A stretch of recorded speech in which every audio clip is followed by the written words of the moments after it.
Good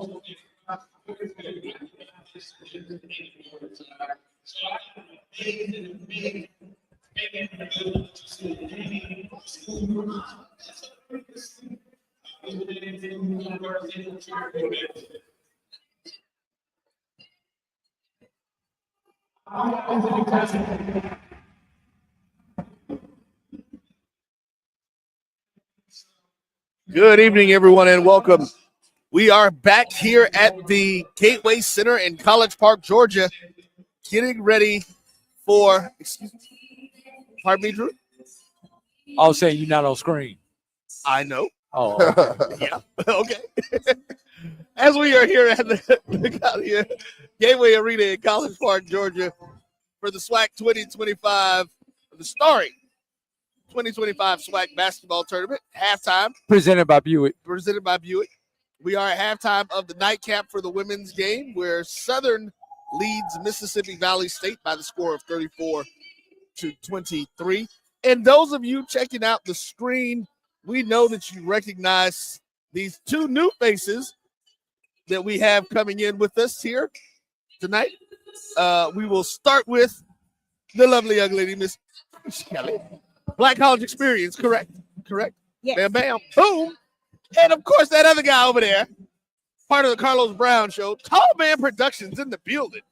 How you doing? I'm doing well, getting ready for our game tomorrow. We got two tomorrow. We got the early game and the late game tomorrow. So okay, just check it out. We've had, two overtime games? Three overtime games. Yeah. Number one seeds out on the men's side. So, hey, anything can happen. March Madness is here in the SWAC. All right. Drew, I'm gonna let you take I said it earlier today before the men started. Anybody 1 through 8 could win this tournament, and it would not surprise me. And second time in 3 years that we've had the number one seed go out early in the tournament, ironically, by the defending champion from the previous year. So the heart of a champion does show through, at least on the men's side. And then when you look at the women's side, the first year that you allow the 9 and the 10 into the tournament, well, the 9 and the 10 win on day one. So far, has it translated into day two, as Prairie View lost earlier today, and Valley is trailing here at halftime. But this is what the college experience is about. The Black college experience, no pun intended. But this was the student athlete experience is all about at the tournament time of March Madness. Yeah, for me, I think you're going to see more of this next year when all 12 teams are in. Part of the reason why you got 10 teams in this year and then starting next year 12 is because of the student athlete experience. They voted for this. Remember, we've had 8 for so long. And the student athletes want the experience of the SWAC tournament, whether you're the 9 seed or the 10 seed or next year the 11 seed. So that's the reason why we have this expanded tournament. And speaking of the experience, Keisha, I wanted to ask you a question. It's my first time in this venue, but I know you cover the Dream, you cover the G League team here in this venue.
is still there.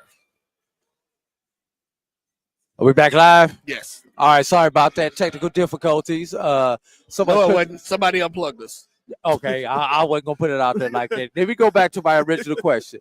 Keisha, you've been here to cover the Dream, to cover the G League team, and now you're here for the SWAC tournament.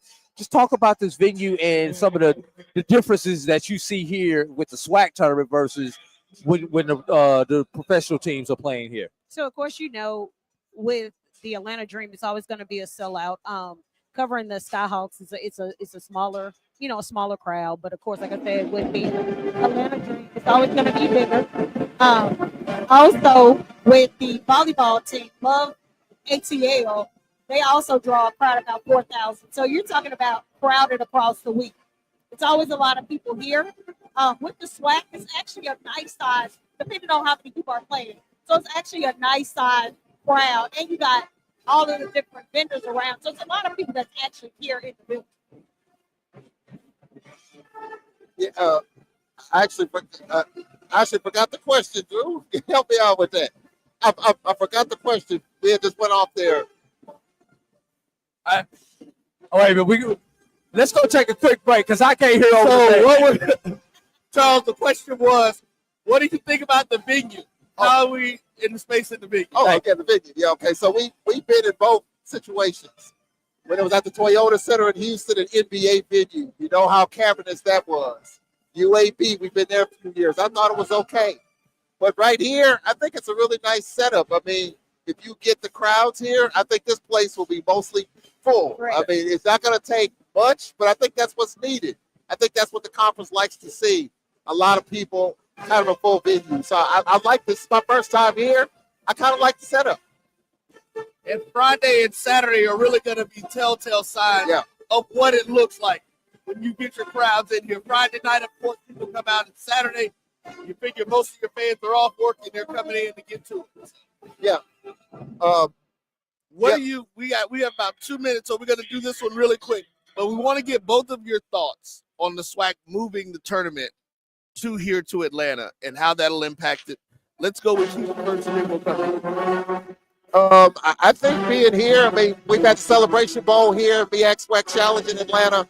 We've been transitioning here for the last several years. I think it's a good thing, and I think it's just going to continue to grow. A lot of alumni bases are here. You know, we have our national alumni meeting here. They're all core base. So I think it'll be a great turnout as we get deeper in the week, but I think it's a good move. So like the start here ends here. You got BX SWAC Challenge, which Southern will be playing in this year against North Carolina. You have Celebration Bowl, and now you got basketball and baseball that flips. So I think it's a method. Everybody's here in Atlanta. You can literally fly in. This is the easiest place to get to, so I think this is probably the best place. We just got to bag in our driveway. Let's just drive down to the ring. We ain't got to go far. So, that's good for us. And of course, I love it because I done moved to Atlanta now, so I'm here now. Right. Keisha makes a great point, and what we might have to look at is an early season or December basketball game. Yeah. A crossover maybe. BX SWAC basketball crossover. Somebody might need to look into that. Folks. Somebody write a check, we can make it happen. All right, folks, stay tuned.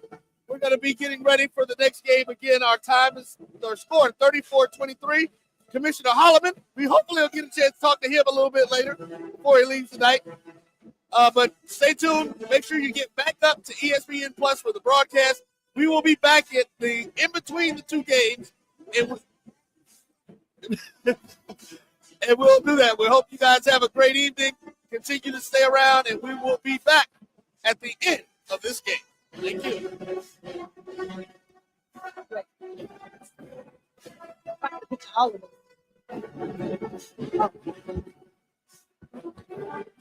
Hey, Roy. Yeah. You're gonna use that Check this. You're gonna use that as the microphone. I mean,